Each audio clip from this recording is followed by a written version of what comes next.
ये देखिए proxy solar का ये IP65 कंट्रोलर है हमारा।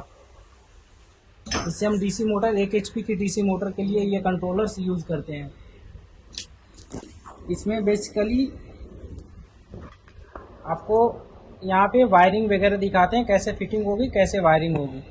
तो ये आपका सोलर से जो इनपुट आता है ये सोलर पे प्लस है, ये माइनस है। फिर पंप आउटपुट है, जो पंप के लिए आउटपुट निकला हुआ है, ये 3 वायर्स निकलेंगे। इसके नेक्स्ट में ये आपका सेंसर का है, ऐसे दिखेगा 2 वायर। ये जैसे आप अगर टैंक में सेंसर लगाते हैं तो उसके लिए ये वायर यूज होते हैं। अन्यथा अगर सेंसर यूज नहीं, टैंक में अगर नहीं यूज करना चाहते, सेंसर नहीं लगाते, तो इनको आप ऐसे ही रहने दीजिए। या फिर इसको आप ऐसे फोल्ड करके और इस पर ऐसे टेपिंग कर देंगे, जिससे ये कभी शॉर्ट होने की चांसेस नहीं रहेंगी या इसमें पानी वानी जाने की कोई चांसेस नहीं। ये रहा हमारा मोटर ऑन ऑफ करने का। नीचे हम करेंगे मोटर ऑन हो जाएगी और ऊपर करेंगे ऑफ हो जाएगी। ये ऑन के लिए बेसिकली ये हमारा स्विच काम करता है। तुम बोलो। ये हमारा रहा। अब हम कनेक्शन के लिए आगे नेक्स्ट स्टेप पे चलते हैं। ये हमारा मोटर के लिए आउटपुट निकला हुआ है। तो सबसे पहले मोटर का, ये हमारा मोटर का वायर है, ये 1.5 mm की वायर। बेसिकली मेन प्रॉब्लम्स ये होती है कस्टमरों की कि उनकी कंप्लेन होती है पावर नहीं मिलती है, जिसकी वजह से मोटरों में कंप्लेन होती हैं। तो उनको बेसिकली ये वायर 1.5 mm की यूज करनी है, कम से कम 1.5 mm की। लेकिन ये ओरिजिनल किसी कंपनी का होना चाहिए, ब्रांडेड कंपनी का।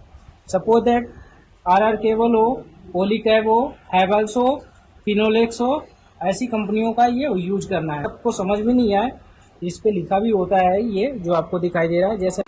जैसे कि आपने देखा मोटर की कनेक्शन हमने कर लिया, वाटर प्रूफ हो गई वो तीनों वायर। अब हम सोलर से जो वायर आ रही है उसे यूज करना। तो सोलर की वायर तो सबसे पहले ये आपको ध्यान रखना है कि 1 HP की हो, 2 HP की हो या 3 HP की हो। ये 4 mm की डीसी केबल ही होनी चाहिए, वो भी किसी ओरिजिनल ब्रांड का, जैसे Havells, Finolex, Polycab, RR cable original होनी चाहिए बिल्कुल। और 4 mm से कम होनी ही नहीं चाहिए, बिल्कुल भी नहीं। ये 4 mm वायर रखने का मेन मकसद ये है कि मोटर जो होती है वो बिल्कुल कम पावर की होती है, सोलर की मोटर होती है।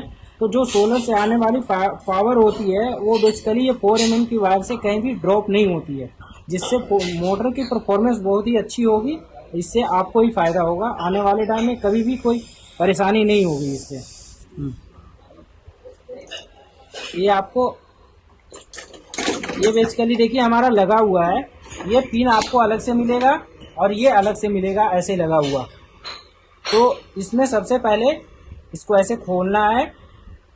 इसके अंदर से भी एक और पार्ट्स निकलेगा, वो आपको निकलने, देखिए ये निकल गया, ये भाग निकल गया। पहले इसको हम ऐसे डालेंगे अंदर वायर के अंदर, फिर इसको ऐसे करके हम ये डाल दिया।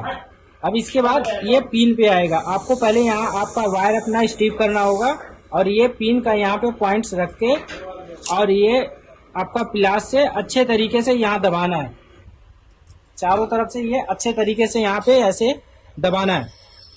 और फिर ऐसे पकड़ के देखना है लूज तो नहीं है।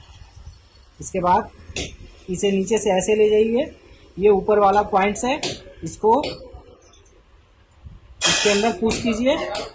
ये बेसिकली यहाँ ऊपर के छोर तक आ जाएगा और इसको फिर ऐसे आप टाइट कर दीजिए नीचे का। अब देखिए ये हमने लगा दिया, ये नेगेटिव हो गया, ये पॉजिटिव हो गया। वो आपको सोलर से पहचान कर लेनी है वहीं से वायर में। ये MC4 कनेक्टर आपको बिल्कुल सही तरीके से लगाना है। यहाँ से वायर लूज नहीं होना चाहिए, चाहे तो आप ऐसे करके देख सकते हैं। यहाँ से वायर लूज नहीं होना चाहिए, क्योंकि यहाँ पे वायर जब लूज होता है तो मोटर जब लोड लेती है तो यहाँ पे स्पार्क करता है और करंट ड्रॉप यहीं पे होते हैं मेन।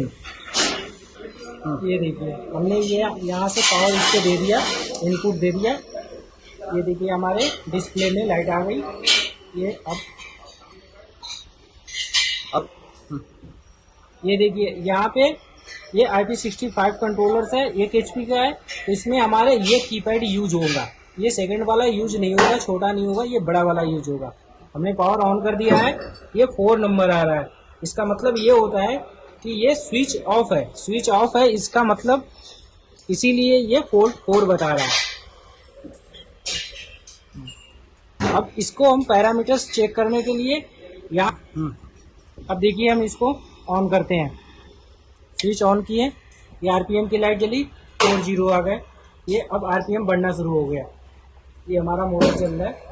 ये 350 पे जाके आरपीएम हल्का वेट करवाएगा, इसके बाद ये आगे बढ़ना शुरू हो जाएगा। जैसे कि ये आगे चल रहा है, ये जैसे जैसे यहाँ आरपीएम ऊपर जाएगा, बढ़ने लगेगा, वैसे वैसे आपको वहाँ पे मोटर में पानी देना शुरू हो जाएगा। ये जैसे यहाँ पे चला गया, अभी यहाँ जाके रुक गया है। अब ये हमें ये चेक करना है कि हमारा मोटर चल रहा है, उसकी पावर अभी क्या है। तो सबसे पहले 1 नंबर का शिफ्ट वाला बटन दबाएंगे, एक बार प्रेस करेंगे, ये भी वोल्टेज वाली लाइट जलेगी और यहाँ कंट्रोलर वोल्टेज शो करेगा। जैसे अभी फिलहाल हमारे पास में 122 123 वोल्टेज शो कर रहा है।